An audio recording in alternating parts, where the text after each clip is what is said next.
Hi. Today we're going to talk about the buyer process from start to finish of buying a house. I'm going to use the outline that I made up that I give to all my potential buyers, and I'll just elaborate a little more as we go so that you can fully understand what to expect and what you need to be doing at any given point during your process. Here on Long Island, the whole process takes maybe 3 months. Um, it varies, of course, by market, budget, uh, all sorts of things. For example, Suffolk County had a hack recently last month, and they lost all of their computer files. So it was really bad. You couldn't do any title searches, you couldn't record any deeds. Basically, all houses were at a standstill. As of course everything else was as well. 911 was a disaster. They had to handwrite reports and run it down the hall, and it was just a big mess. So that like kind of stopped everything for a few weeks, but apparently they're up and running because I have a closing on Monday. So for a typical market, it would be 2 to 3 months. All right. So when you first get started, you decided that you think you're financially ready to buy a house. The very first thing that you have to do is get pre-approved. You can, if you know a lender, if you know a realtor personally and you want to talk to them first, that's great. And they should be able to point you in the direction of a fantastic lender that they personally have worked with. And they can even talk to the lender for you to get started as kind of introduction, so you're not just going in blind. Or you might know a lender first, so that's great. But otherwise, ask around, talk to people about it. I don't want to get hate, so I'm not gonna speak too much on this right now.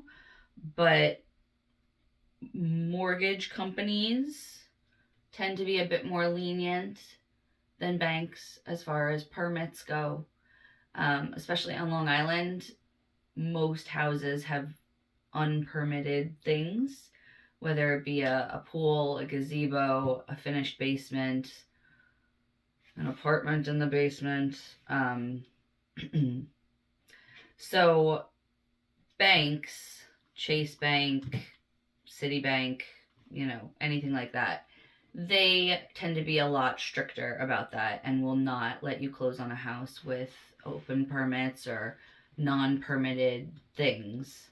So that would mean that you and the seller would have to work out how to take care of that, either by removing the structure or getting a permit, which can delay the closing and cost possibly thousands of dollars. Um, some people really care about the permits, and if you do, that's totally fine.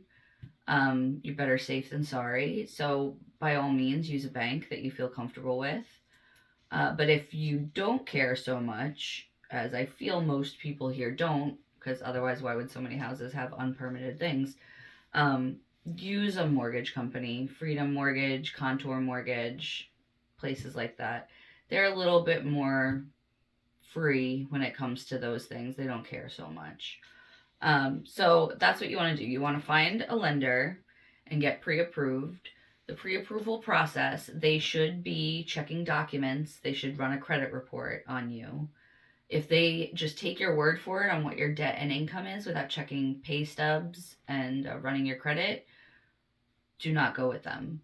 I've had several instances where people think they're pre-approved for a certain amount and they get in contract on a house and then they don't get the mortgage because the pre-approval was based on, you know, wishes and dreams. And that just doesn't work. You need to have the paperwork checked. They need to verify your income is what you say it is and your debt is what you say it is. And this isn't to say that you're a liar. Some people just, I think this is what my income was last year, but you don't really remember the exact number of what you made last year. And some income counts and some income doesn't. You'll most likely need to have 2 years of consecutive employment. You obviously have to be employed at that moment, and your income needs to be a certain level, and your debt to income ratio needs to be a certain number based on the company and program that you're applying for. So I can't answer all those questions for you. I can give you an idea, but no realtor can fully let you know what you would be pre-approved for. You need to talk to a lender, and the lender needs to see your documents. Then they will do all the crazy mortgage math that their little hearts desire, and they can give you an estimated pre-approval. And your pre-approval should be based on a certain amount of cash that you can put down and a certain max amount of taxes, property taxes, that you can pay.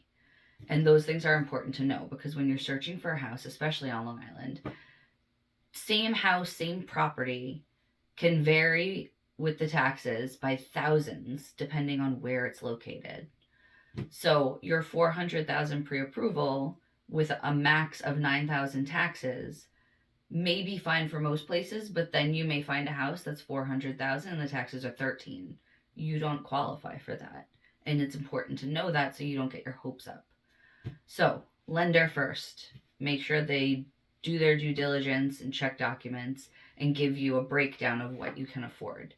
Then you go to a realtor, hopefully me, and we will discuss your pre-approval, your needs and your wants, where you want to be, if you have a time frame, if you have a house to sell, all that important information. And if you decide that you want to sign with that realtor, great. You sign a buyer representation agreement and all the other fun-filled forms and disclosures that are required. I do have another video on that you can check out on all the buyer paperwork for Long Island. So after we do that, we house hunt. Your realtor should do searches for you on the MLS, Multiple Listing Service. That is the site that realtors directly put in the information. So that is the only site that you should really be searching on yourself. Forget Zillow, forget Trulia, forget Homes.com, Realtor.com, forget all of that. Those all take from third-party sites. They do not have the most up-to-date information. And for the love of God, do not trust a Zestimate. It's not accurate. Zillow started buying and selling houses themselves a couple years ago. They became their own broker. And then they stopped doing that, sending out a memo saying that they realize they do not know how to properly value houses. They admitted that. So don't do it. Use, on Long Island, it's called One Key MLS. And that is the app that you want to home search on. It's the most accurate and up-to-date information all the time. So we'll home search. The realtor will search for you. If it's me, I send you texts with links to houses that fit your criteria. And anything that you're interested in seeing, I will schedule an appointment. I will take you personally to see it. You do need a realtor to do that. Open houses you can go to without a realtor. However, and this is important, this is why you need a realtor, because people will try to tell you you don't. You do. First of all, buyers don't typically pay the commission, so you really lose nothing by having a realtor. It doesn't cost you anything. If you want to put an offer in on a house and you don't have a realtor representing you, you may think that it'll be easier and streamlined and you'll get the most information, the insider information, using the seller's listing agent. That is false. By law, all realtors automatically represent the seller unless they represent you with a buyer representation agreement. That's the law. So any information that you tell them, they have to tell the seller. And meanwhile, the seller's information, they can keep secret from you. So they are not looking out for you. They are going to try and get their seller the best price at your expense.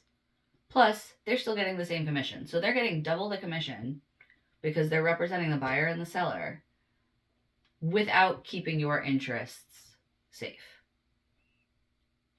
I wish more people knew that. They always think they're going to get a better deal dealing with the listing agent. It's not true. They don't represent you. Even if you sign a dual agency with them, they still have to choose to either be completely out of negotiations altogether, or they have to pick one of you that will be their primary person that they represent. Either way, you would be far better off with your own representation. That's my 2 cents. Okay, so we'll look at houses. Each house, whether you like it or don't, it's good just to give feedback. And sometimes you don't even know what you want or don't want until you see it. A lot of people will give me their like, this is it. This is the only thing that I don't want. And then as we go through houses, they're like, well, I don't want that. And I don't want that. But it's like stuff they didn't think about because you don't think about it until you're actually in a house and you're thinking about your everyday life functioning in this house. That's when you realize what's really important. If you've owned a house before, you might have a better idea. But if you've only rented apartments or lived in your parents' house, you probably don't really know what you need and want until you actually are in it, picturing yourself in it. So you'll let me know if there is a house that you decide that you want. Great. We'll discuss offers, terms, price, and I will submit that that day. And I'll communicate with the listing agent, try to find out when we'll have an answer, if they might want a counter, and we'll discuss every step of the way. Absolutely. I would never make an offer without you confirming every single term, even if it changes. If you get the house, great. If you don't, we go back to house hunting. If you get the house, then the next stop will be a home inspection if you've chosen to do that. If your offer is accepted, you try to get that home inspection done immediately. And inspectors know this. You don't have to worry about it. It's not like you're going to be stressing them out by calling them and asking for one the next day. That's typical. In fact, I've had them happen the same day. If I get a response at 9 a.m. that you won the house, we'll get that inspector in there later that afternoon. Because that is the only thing standing between the house being for sale and the house being pending. That inspection is what you're waiting to go into contract for. So you do the inspection as soon as you possibly can. The inspector will walk you through the house, show you everything that's wrong with the house. And you don't need to get freaked out. It sounds like a lot when they're saying, that outlet's weird, that light switch is weird, this fixture is loose, But most of the stuff that they're telling you is not a big deal. And the people have probably been living with it like that for a decade. It's just stuff that they want you to be aware of because you should know exactly what you're getting before you move in. So they'll let you know if the utilities are on their way out, and they'll give you an estimate of how long you have with it before it goes. And they'll also be able to estimate how much it'll cost to replace and if there are various options in that. So they'll let you know every possible thing, the littlest thing to the biggest thing of what's wrong. And they'll let you know what probably won't pass for the mortgage. And then you discuss that with your realtor, and then that realtor discusses anything that you might want or need done with the listing agent, and we work it out, hopefully. Some houses say as is, and that means the seller is not going to do anything. They're not going to fix anything. They're not going to replace anything. They're not going to update anything. You are buying that house exactly as you see it. So that means that your inspection is just for your knowledge or for you to walk away. But it's not something, excuse me, it's not something that is going to be a negotiating tactic. On the other hand, if it doesn't say as is, then it could be a negotiating tactic. If there's like a door that needs to be replaced and the house won't pass appraisal with it as it is, you should be able to get the seller to fix that because it doesn't benefit either of you. Even if they're going to move on from you and go to another buyer, they're still going to have to fix that before the house can close.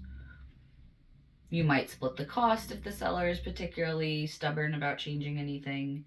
But it's always a negotiation, and that's what your realtors will work out.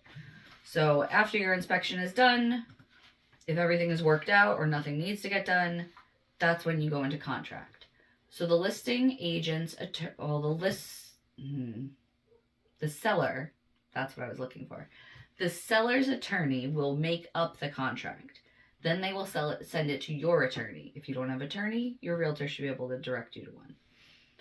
Your attorney will go over it, make sure all the terms are good, discuss it with you, and if it is, you will sign it.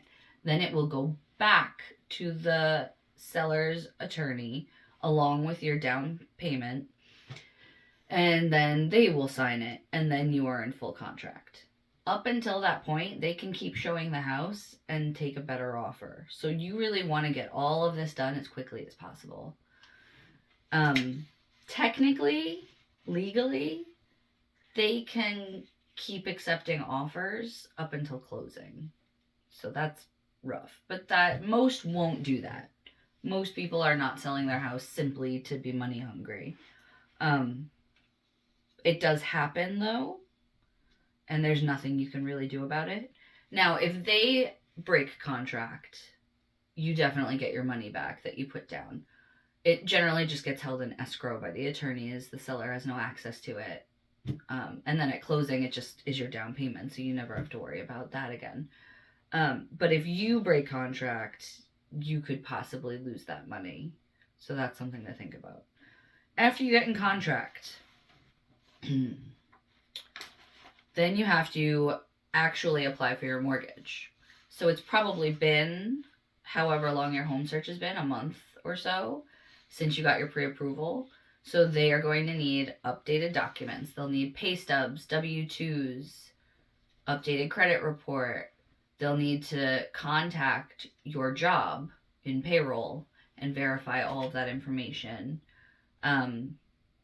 They'll need to see a lot of things, and it varies by mortgage program, and if you're getting a cash gift from a family member or friend for the closing costs or the down payment, like they'll have a list of documents for you to supply for them, and that's all fine.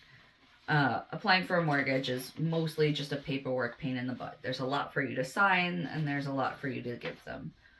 So you apply for the mortgage, and at that point, it is extremely important that you don't change jobs, you don't make any giant purchases, you don't pay anything off unless your loan officer tells you to. You do nothing financially. Don't open another credit card, don't open a store card. I know you'll get very excited, you've got this new house coming, you want to furnish it. Do not open a new card. Don't. Pay for things in cash, but don't waste a bunch of cash that you need for closing costs. Closing costs are probably going to be close to 20 grand, if not more. Something to keep in mind.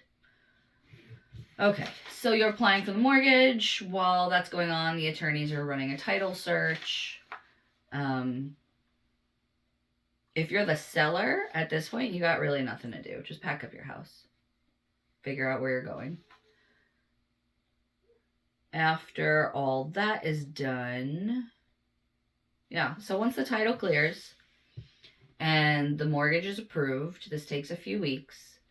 At some point during the process, there'll be an appraisal done, but that really, you don't have to do anything with that. You shouldn't be there.